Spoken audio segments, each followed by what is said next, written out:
Bienvenidos a mi podcast. Soy Juan Manuel Núñez Velasco y aquí he regresado de nuevo con ustedes para todos mis oyentes del canal de YouTube, en Spotify, aquí con un nuevo capítulo más, un capítulo bastante interesante acerca de algo que está sucediendo en el mundo y que de pronto los amantes a la tecnología se han dado cuenta de ello. ¿Qué está pasando con la fabricación de chips?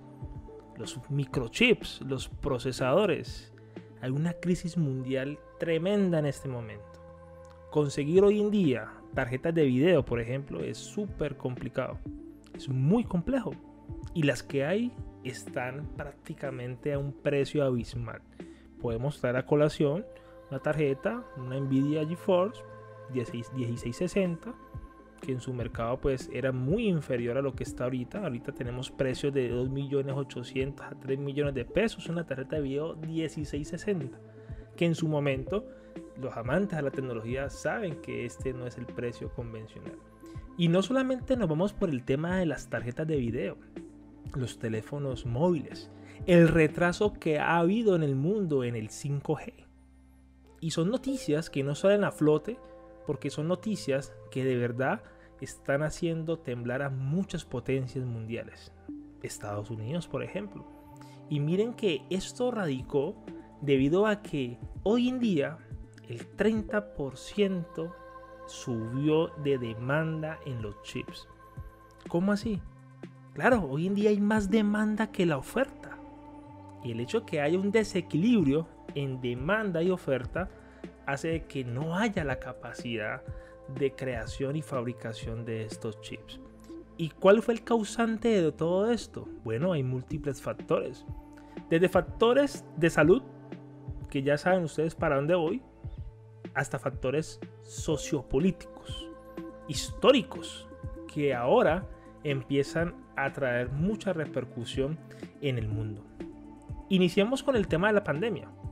La pandemia ha hecho de que muchas personas adquieran dispositivos electrónicos, los famosos gadgets, ¿sí? Computadores, cámaras, ¿sí? Personas que se ha disparado el precio, ¿sí? En cuanto a las cámaras de videocam, ¿sí? Las cámaras web, todo este tipo de tecnologías, y por el tema de la educación virtual ha hecho que la demanda aumente, y no solamente en términos de internet, en términos de comunicaciones, sino que hay una empresa, ¿sí?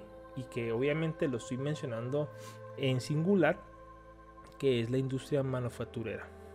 Y sabemos que es grandísimo, para no hablar de marcas. Este tipo de empresas de los automóviles, de la manufactura, se está viendo muy afectada. Tanto así que hay muchos retrasos actualmente en entregas de vehículos. Empresas, por ejemplo, como Volkswagen, ¿sí? La misma Chevrolet. Las ensambladoras en México, en Brasil, se están viendo muy afectadas y se están perdiendo prácticamente 62.000 millones de dólares en ventas por no tener chips. Y ustedes se preguntarán, ¿qué relación tiene un chip con un vehículo? Claro. Hoy en día todo es computarizado y se dice que aproximadamente en un vehículo pueden haber 1.500 a 3.000 microchips o microprocesadores. Por el tema de la seguridad, por el tema del confort, por el tema de la inyección electrónica, por el tema pues de la optimización de recursos en el vehículo.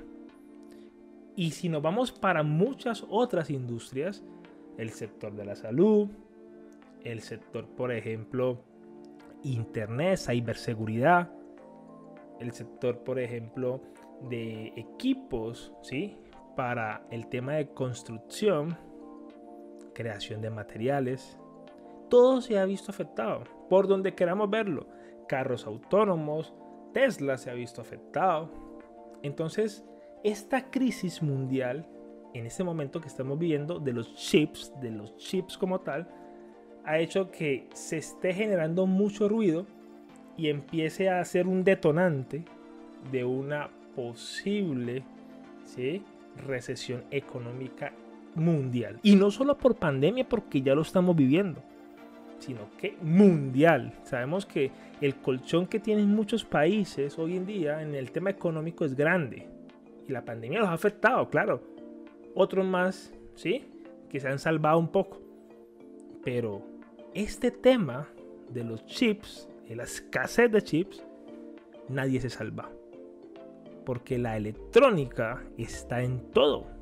Todo hoy en día es electrónica. Los dispositivos móviles, los pagos bancarios, todo es electrónica. Entonces, esto es lo que estamos viviendo y por eso los semiconductores, que es el material con que está hecho estos microprocesadores o chips digitales, se está volviendo el nuevo oro del siglo XXI. Y vamos a hablar un poquito de eso, ¿sí? Porque esto tiene mucha tela que cortar. Y para las personas que no entienden qué es un chipcito, haga de cuenta que es un cerebrito. Un cerebrito que recibe instrucciones, ¿sí? Mensajes, una programación, información, y él tiene la capacidad de procesarlo. Pero si nos remontamos a los años 60, donde la era digital no era tan desarrollada, sino que era una era más análoga, en esa época el transistor era el que mandaba la parada. Pero fue gracias a esa visión que tuvo el presidente, que sabemos todo lo que ocurrió con él, el presidente Kennedy, que en su discurso en los años 60 dijo que Estados Unidos iba a llegar a la luna. Y gracias a ese discurso y esa visión del desarrollo tecnológico, de la innovación, fue que Estados Unidos fueron de los primeros países en el mundo en poder tener sistemas embebidos. ¿Y qué significa sistemas embebidos? Tener millones de transistores en un solo chip, encapsulado a nivel de nanómetros de tamaño. Entonces nacieron muchas empresas, ¿sí? Nacieron empresas como Intel, ¿sí? La misma IBM, pero porque hubo una inyección de dinero de muchos millones de dólares por conseguir este gran sueño de que el hombre llegara a la luna. Pero eso también ocasionó que se generaran lo que ya ustedes conocen como esa guerra fría con Rusia, ¿sí? En la Unión Soviética en su momento, y empezó una guerra del hardware. Y por eso hoy en día vemos mucha repercusión de lo que hace muchos años sucedió. Y empezó Intel empezó a tener competidores en Europa, Intel empezó a crecer, IBM también, empezó la tecnología CMOS, empezaron muchos competidores como Toshiba, empezaron empresas como Philips, que en Europa, cabe resaltar que Philips es pionera en la creación de máquinas fotolitográficas que son las encargadas de imprimir todos estos circuitos en las obleas de silicio, que es el semiconductor por excelencia hoy en día. Entonces Intel empezó en la época de los 70, 80, por ahí hubo unos desertores de AMD, lo que hoy en día se conoce como AMD, y empezó una bonita guerra, pero en el mismo país. Estados Unidos estaba tranquilo, ¿sí? Porque obviamente tenían la mejor tecnología. Y hay un dicho muy popular en términos militares: quien tenga la mejor tecnología desarrollada de microchips es el país que tiene el dominio mundial. Entonces Estados Unidos estaba un poco tranquilo, pero silenciosamente en el otro lado del mundo, por allá en Asia, en los años 60 empezó a ocurrir una serie de fenómenos sociopolíticos dentro de la misma China.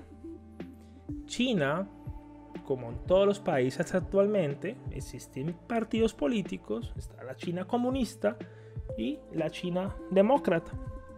Por ahí aparece un personaje muy famoso en la historia del mundo, ¿sí? Como Mao Zedong o Mao Zedong, como lo quieran llamar, porque tiene esos dos nombres en el mundo histórico. Y también él es muy famoso por imponer el comunismo en la China continental. Cuando hago referencia a la China continental, hago referencia al territorio, a lo más grande a nivel demográfico que tiene en este momento China, porque China tiene muchas islas, entre ellas la famosa Hong Kong, que sabemos que eso puede ser para otro podcast, con el tema pues de Gran Bretaña y todos los convenios que hubo en su momento. Pero, ¿qué pasó con Mao Zedong? Al ver de que él estaba ganando con su partido político comunista o la República Popular China, pues hubo muchos desertores, como todo, ¿no? No hay personas que están prácticamente, no siguen esas ideologías y son personas que tienen sus propias políticas y empezaron a huir. Entonces Mao Zedong empezó a matar, a asesinar a muchos intelectuales de la época, porque él creía que los intelectuales de la época, los estudiados, la gente de la universidad, podían cambiar la torta más adelante con el discurso de la tecnología y el capitalismo. Entonces estos jóvenes que emigraron hacia las islas, y ahí apareció una isla muy famosa, ¿sí?, de la Polinesia, llamada Taiwán. Taiwán fue el refugio de mucho intelectual y también de mucho político de derecha. Taiwán, hoy en día, si hacemos un contexto, Taiwán, yo hasta ahora me cuesta entender qué es Taiwán. Taiwán pertenece a China, pero a la vez no, y se quiere independizar, y hoy en día tiene una economía súper buena, tiene unos índices per cápita muy buenos. Y uno dice, bueno, ¿cuál es el estatus socioeconómico o político a nivel mundial de Taiwán? Muchos países de la Unión Europea, de la ONU, de la Organización de Estados Americanos, o de la OEA, pues algunos países reconocen, otros no reconocen a Taiwán como país. Pero bueno, ese es el estado actual de Taiwán. Entonces, rebobinemos. Taiwán empezó a crecer y tenía una política muy chévere. Una política de ser muy libres en el conocimiento. Una política demócrata, de tener mucha sociedad, muchos socios estratégicos en el mundo y poder enviar todos esos chicos súper inteligentes a diferentes partes del mundo. Unos se fueron para Rusia, unos se fueron para la parte de países nórdicos como Holanda y otros viajaron para Estados Unidos, específicamente en todo lo que se conoce hoy en día como el Valle, el Silicon Valley, California, ¿sí?, San Diego, San Francisco, toda esa parte empezó a ser colonizada por estos chinos fugados de la China continental. Y un dato curioso, muchos chinos también migraron para Perú y para Panamá. Es por eso que en esos países latinoamericanos y centroamericanos existe mucho chino y hoy en día pues son un gran porcentaje en la población de cada país. Entonces estas personas empezaron a ser contratadas en dichos países, específicamente Estados Unidos, al ver el surgimiento de lo que hoy en día se conoce como Silicon Valley. Aprendieron, muchas de estas personas vieron cómo se desarrollaba la tecnología de Texas Instruments, que es una empresa muy famosa de chips, ¿sí? Empezaron a aparecer trabajadores en Intel y aprendieron toda la técnica de fabricación de chips. Entonces, ¿qué pasó? Estados Unidos siempre ha sido muy nacionalista con las empresas. Y estas personas se capacitaron, estudiaron y migraron para Europa, en los países nórdicos, a juntarse con empresas como Philips y poder empezar a crear células de fabricación de chips como competencia a lo que estaba haciendo Intel. Como dice el dicho, ¿no? Voy, aprendo y le monto en la competencia. Y estas personas de Taiwán son súper intelectuales, ahorita al final se van a dar cuenta por qué. Empezaron a irse para Holanda, específicamente en Holanda, conocer todo el proceso de fabricación litográfico de esas máquinas y empezaron con el gobierno en su entonces de Taiwán a conseguir tecnología, porque la política de Taiwán era crear todo un modelo educativo basado en la innovación, la ciencia y la tecnología. No había inversión de nada más, solamente educación. Yo pienso que esto es un modelo que hoy en día los países tienen que ver. Y empezó Taiwán en los 80 a crecer calladamente. Intel seguía siendo amo y dueño, prácticamente el 50% del mercado de los chips lo tenía casi Intel. Y obviamente con sus empresas competidoras, AMD, ¿sí? IBM, pero Estados Unidos estaba tranquilo, porque ahí hay un tema de seguridad como tal militar, porque son los amos y dueños de las fabricaciones de chips. Entonces Estados Unidos sacaba pecho porque ellos eran diseñadores, manufactura y los famosos foundry, o lo que le llaman las fundidoras. Entonces Intel súper completo todo. Pero ¿qué pasó? Resulta que este dato es perturbador. Hoy en día Intel tiene el 10% del mercado de los chips. Y Taiwán junto con Corea del Sur tienen el 77% del mercado de los chips. ¿Qué pasó? Como les dije ahorita, calladamente, en Taiwán la disciplina, todo lo que viene en su cultura, ¿sí? Polinesia, dicen que es una cultura bastante disciplinada, empezaron a construir las megafábricas. Que en competencia con Intel empezaba a construir micros de 32 nanómetros, de 14 nanómetros, y hoy en día Taiwán fabrica chips ya de 5 nanómetros y en el 2024 aproximadamente van a inaugurar una fábrica de 2 nanómetros. ¿Y qué significa este cuento de los nanómetros? Mayor eficiencia energética de los chips y mayor capacidad a nivel de funcionalidades de ese procesamiento, velocidad y rendimiento, poder. Entonces, como Estados Unidos empezó un modelo económico en el país, de las inversiones de la bolsa, de Wall Street, empezaron las acciones de Intel a ser públicas. Pues cuando ya las acciones empiezan a ser públicas, la inversión en investigación y desarrollo merma.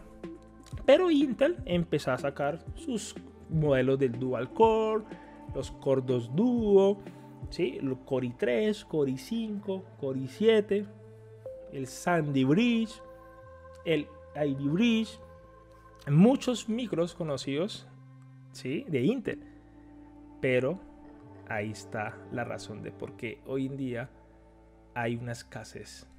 Porque resulta que Taiwán se volvió, y cuando hablo de Taiwán lo hablo hoy en día como país independiente, pero sabemos que es de China, ¿sí?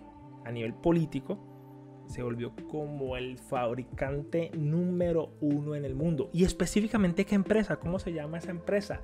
La empresa TSMC, Taiwan Semiconductor Manufacturing Company. Es la empresa número 1 en el mundo en la fabricación. Ojo, hay dos tipos de empresas en el tema de los chips: los que diseñan y manufacturan, y solamente los que fabrican o crean, las fundidoras. Y Taiwán es fundidora totalmente. Entonces el modelo de negocio en Taiwán es poder recibir de todas las empresas del mundo, ¿sí? Por ejemplo, ARM, AMD y hoy en día Intel son clientes de China en la fabricación, porque la tecnología que tiene Taiwán, ¿quién va a creer? No la tiene ni Estados Unidos en este momento, porque le cogieron ventaja en investigación y en desarrollo. Entonces hoy en día el fracaso de Intel, y por eso AMD lo ha sobrepasado en muchos aspectos, es en el tema de que se volvió una empresa nacionalista, donde dependen mucho de Wall Street, de la bolsa de valores de Nueva York, y depende mucho de los inversionistas. Entonces se perdió la investigación y el desarrollo de Intel. Entonces ustedes dirán, bueno, ¿y esta historia a qué nos lleva? Pues nos lleva a que hoy en día esta empresa de Taiwán, TSMC, es una empresa que todo el mundo está arrodillado ante ella. Y hay otro dilema. China se dio cuenta de eso en el transcurrir de los años, y hay conflictos en la isla de Taiwán, porque prácticamente la isla de Taiwán está a 180 kilómetros de una provincia que se llama prácticamente Fujian. Y esa distancia, como es tan corta a nivel militar, una intervención de China, y ya lo ha declarado, ¿no? Le puso un límite, le puso una fecha límite, lo que le llaman un deadline. En el 2049 Taiwán tiene que regresar totalmente a China. ¿Por qué? Porque saben del potencial que tiene Taiwán en el desarrollo de chips. Los chips son los que están dominando el mundo hoy en día. ¿Y por qué creen que China está peleando también con India y con Estados Unidos? porque Estados Unidos necesita de China y China necesita de Estados Unidos. Imagínense que China es el que le compra casi todos los chips a Intel por su sobrepoblación. Pero Estados Unidos le compra mucha materia prima y mano de obra a China.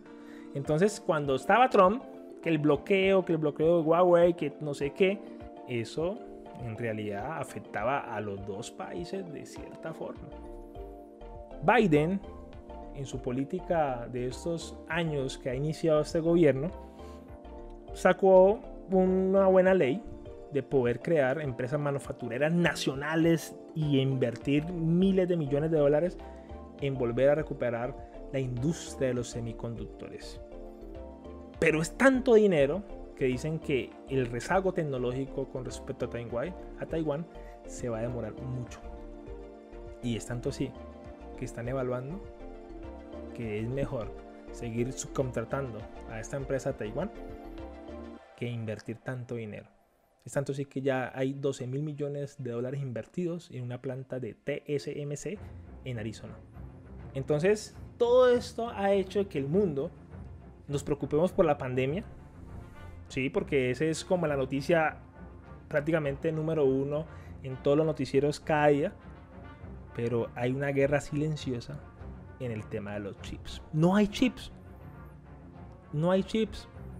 ¿Y quién va a creer? Es tan fuerte este fenómeno que el uso de las tarjetas de video se están viendo tan afectados que hasta las criptomonedas para minar este tipo de moneda digital no se está pudiendo hacer. Y prácticamente ya hay temas ambientales también con el tema de las criptomonedas y por eso se está volviendo cada día más volátil todo este concepto. Entonces, como dice un dicho, ¿no? Ese celular que usted tiene en ese momento, el cual está escuchando este podcast, o ese computador que está viendo YouTube, posiblemente, si esto sigue así, se desata una guerra entre China y Taiwán, posiblemente su procesador va a valer oro. Así sea el más lento del mundo, posiblemente valga oro más adelante. Entonces les dejo esta conclusión. Hay una crisis fuerte de chips. Y yo sé que muchos de ustedes han escuchado la noticia, otros no, pero es una guerra silenciosa acerca del oro del siglo XXI, que es el semiconductor o el silicio puro. Por eso, India se dice que va a ser una potencia muy grande, porque ellos tienen el 35% del silicio natural puro que no han sabido explotar. Entonces, China también está muy interesado en eso. Y ustedes saben que este mundo se mueve por intereses y esperemos a ver si Estados Unidos vuelve a resurgir de las cenizas comandando el tema de los chips. Pero en este momento, 5 nanómetros, Taiwán no le gana a nadie. Y ese es el éxito de siempre invertir en la educación. Muchas gracias.